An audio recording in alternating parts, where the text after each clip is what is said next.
Sir आप समझाओगे, मुझे समझ में ना, ऐसा हो नहीं सकता और मैं ऐसा होने भी नहीं दूंगा। प्यारे बच्चों, बंदा हाजिर आपकी खिदमत में। आज का हमारा टॉपिक है अवतल दर्पण और उत्तल दर्पण में अंतर। प्यारे बच्चों, हम लोग पिछली क्लास में अवतल दर्पण उत्तल दर्पण किसे कहते हैं, उनके कितने पार्ट्स होते हैं, इसके बारे में चर्चा कर चुके हैं।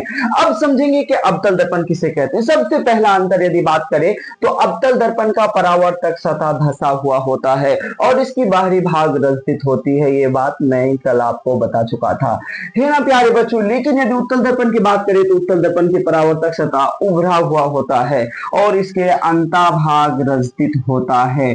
कल मैंने आपको इसके बारे में बिल्कुल एकदम समझा चुके थे, है ना प्यारे बच्चों। पहला अंतर आपको समझ में आया। यदि हम बोल देंगे यदि धसल है तो अवतल, लेकिन यदि बढ़ल है तो उत्तल। इतना बात क्लियर है प्यारे बच्चों। अब दूसरी पॉइंट में हम लोग समझते हैं कि दूसरा बात क्या है, इसमें दूसरा अंतर क्या है। दूसरा अंतर की बात करें तो अवतल दर्पण में जो फोकस दूरी बनता है वो दर्पण के सामने बनता है। अब फोकस दूरी किसे कहते हैं ये मत पूछना कि सर किसे कहते हैं, नहीं बता दूंगा सर, आप 14 बार पूछो ना, आपके लिए तो हम पढ़ा रहे हैं।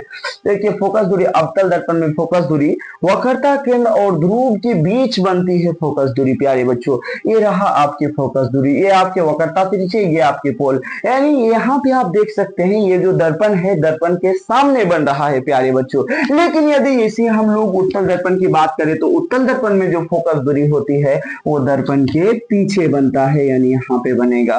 क्लियर बात समझ में आपको प्यारे बच्चों। यानी दूसरा अंतर यदि देखें तो अवतल दर्पण में जो फोकस दूरी है वो दर्पण के सामने बनता है, उत्तल दर्पण में जो फोकस दूरी है वो दर्पण के पीछे बनता है। अब तीसरा अंतर यह है प्यारे बच्चों के अवतल दर्पण को अभिसारी दर्पण भी कही जाती है। लेकिन यदि बात करें कि अभिसारी दर्पण कैसे कही जाती, सर ये भी बता दो कि अभिसारी दर्पण हम लोग उसे कहेंगे, ये रहा हमारा मुख्य अक्ष। कल हमने बताया था आपको, मुख्य अक्ष से समांतर जब प्रकाश की किरणें आती है तो ये दर्पण से टकराकर एक बिंदु पे आके मिलती है, यानी फोकस पे आके मिलती है। प्यारे बच्चों, कल मैंने आपको बताया था ये जो यहाँ पे मिला या यहाँ पे कटा, यही तो हमारा क्या हुआ, अभिसारी, यानी एक बिंदु पे आके मिला। और यदि यहाँ पे बात करें कि उत्तल दर्पण को हम लोग अपसारी दर्पण भी कहते हैं। क्या कहते हैं प्यारे बच्चों, उत्तल दर्पण को हम लोग अपसारी दर्पण भी कहते हैं। यानी जब प्रकाश की किरणें मुख्य अक्ष के समांतर आती है तो ये दर्पण से टकराकर इस दिशा में मुड़ जाती है प्यारे बच्चों, ऐसे ऐसे मुड़ जाती है। लेकिन ऐसा हमको लग रहा है कि यहां से निकल रहा है, ऐसा प्रतीत होता है ना प्यारे बच्चों। ये जो हमें प्रतीत होता है यही हमारा क्या है, मुख्य फोकस है। समझ में आया प्यारे बच्चों। अब तीसरा पॉइंट, चौथा पॉइंट हम लोग देखेंगे तो अवतल दर्पण को, ये हम क्या बोले, तीसरा पॉइंट, अवतल दर्पण को अभिसारी दर्पण भी कही जाती है, उत्तल दर्पण को अपसारी दर्पण कही जाती है। अवतल दर्पण में जो प्रतिबिंब बनता है वो वस्तु से बड़ा भी हो सकता है, छोटा भी हो सकता है। बहुत पॉइंट की बात है दोस्तों कि अवतल दर्पण में जब प्रतिबिंब बनेगा तो ये वस्तु से छोटा भी बन सकता है और वस्तु से बड़ा भी बन सकता है। लेकिन यदि हम उत्तल दर्पण की बात करें तो उत्तल दर्पण में वस्तु चाहे कितना भी बड़ा क्यों ना हो लेकिन उसका प्रतिबिंब छोटा ही बनेगा। तो आपको पांचवा अंतर समझ में आ गया प्यारे बच्चों। इसमें क्या होता है कि जब इसमें प्रतिबिंब बनता है तो वस्तु से बड़ा या छोटा दोनों बन सकता है। लेकिन यदि हम इसमें बात करें उत्तल दर्पण में तो उत्तल दर्पण में वस्तु की प्रतिबिंब हमेशा छोटा बनेगी।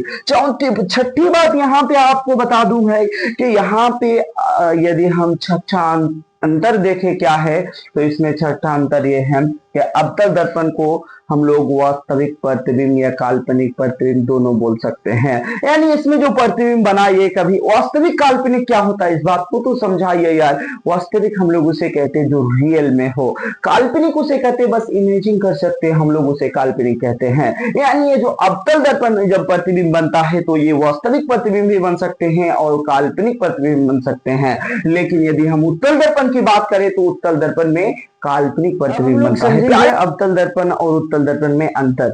अवतल दर्पण किसे कहते हैं, अवतल दर्पण का परावर्तक सतह धंसा हुआ है। प्यारे बच्चों, मैंने आपको बताया था यदि अवतल दर्पण है तो उसका परावर्तक सतह धंसा हुआ होगा और यदि उत्तल दर्पण है तो उत्तल दर्पण का परावर्तक सतह उभरा हुआ है। उत्तल दर्पण के परावर्तक सतह इस तरह से उभरा हुआ है। कल मैंने आपको इसके बारे में पूरा डिटेल्स के साथ बताया था। यदि कोई बच्चे नहीं देखे हैं तो प्लीज दोबारा उस वीडियो को देख ले जो कल हम अपलोड किए थे। अब देखते हैं अवतल दर्पण में फोकस दूरी दर्पण के सामने बनता है। फोकस दूरी क्या होता है इसके बारे में हम आपको बता चुके हैं। यानी फोकस दूरी वक्रता त्रिज्या और पोल के बीच की दूरी को हम लोग फोकस दूरी कहते हैं। यानी फोकस दूरी यहाँ पे बनता है, क्या बोला है कि अवतल दर्पण में फोकस दूरी दर्पण के सामने बनता है। अवतल दर्पण में जो फोकस दूरी बन रही है ये दर्पण के सामने बन रहा है प्यारे बच्चों। लेकिन यदि हम उत्तल दर्पण की बात करें तो उत्तल दर्पण की फोकस दूरी दर्पण के पीछे बनता है प्यारे बच्चों, दर्पण के पीछे बनता है। इस तरह दर्पण है यहाँ पे बनेगा, यानी दर्पण के पीछे बनेंगे। क्या आपको समझ में आया प्यारे बच्चों? अब तीसरा नंबर पे चलते हैं। अवतल दर्पण को अभिसारी दर्पण भी कही जाती है। अभिसारी दर्पण के बारे में मैंने आपको बताया था कि जब मुख्य अक्ष से समांतर प्रकाश की किरणें आती है तो एक बिंदु पे आके मिलती है या कटती है। ये जो जहां पे मिला कटा वही भी तो हमारा फोकस हुआ। तो क्या बोला है कि अवतल दर्पण में अवतल दर्पण को अभिसारी दर्पण भी कही जाती है। यानी एक बिंदु पे आके मिला प्यारे बच्चों, यही तो हमारा अभिसारी दर्पण है। लेकिन यदि हम बात करें उत्तल दर्पण की तो उत्तल दर्पण को हम लोग अपसारी दर्पण कहते हैं। यानी उत्तल दर्पण में इस तरह से जब मुख्य अक्ष से समांतर प्रकाश की किरणें आती है तो इसे टकराकर फिर इस दिशा में लौट जाती है। इसे हम लोग क्या कहेंगे? अपसारी दर्पण कहेंगे प्यारे बच्चों। क्या आपको इतना समझ में आया? अब आगे चलते हैं हम लोग।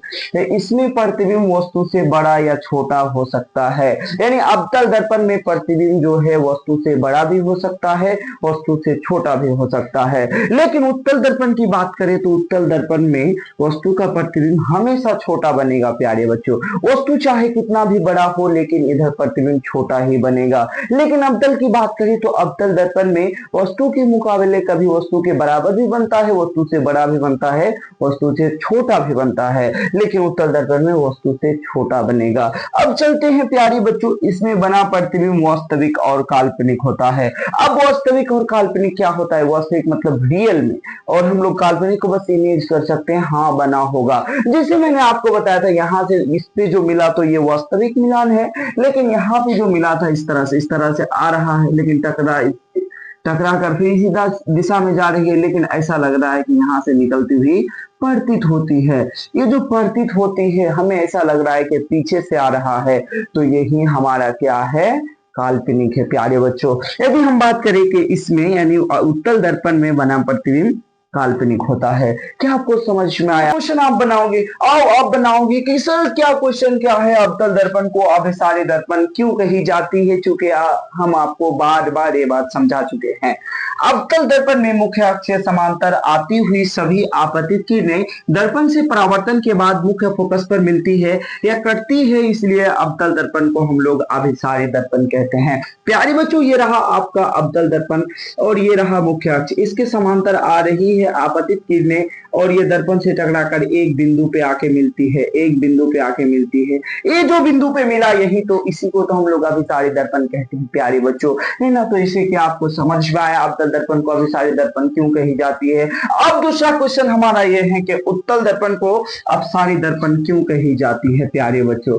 उत्तल दर्पण को अपसारी दर्पण क्यों कही जाती है? उत्तल दर्पण में मुख्य अक्ष के समांतर आती हुई सभी आपतित किरणें दर्पण से परावर्तन के बाद एक बिंदु से निकलती हुई प्रतीत होती है, इसलिए उत्तल दर्पण को अपसारी दर्पण कही जाती है प्यारे बच्चों। यहाँ पे मैं आपको बताता चलूं, ये रहा उत्तल दर्पण आपका और ये रहा मुख्य अक्ष और इसके समांतर आ रही है आपतित किरणें, ये दर्पण से टकराकर इस दिशा में जा रही है, देख सकते हैं प्यारे बच्चों, इस दिशा में जा रही है और लग रहा है कि यहाँ से निकल रहा है, लग रहा है कि पीछे से निकल रहा है। ये जो हमें लग रहा है यानी प्रतीत हो रही है, उसी को हम लोग अपसारी दर्पण कहते हैं। क्या आपको समझ में आया प्यारे बच्चों? यदि समझ में आया है तो एक लाइक, एक शेयर, एक कमेंट जरूर करें। इसी तरह धमाकेदार सेशन के साथ आपके साथ मिलते रहेंगे। जय हिंद, जय भारत।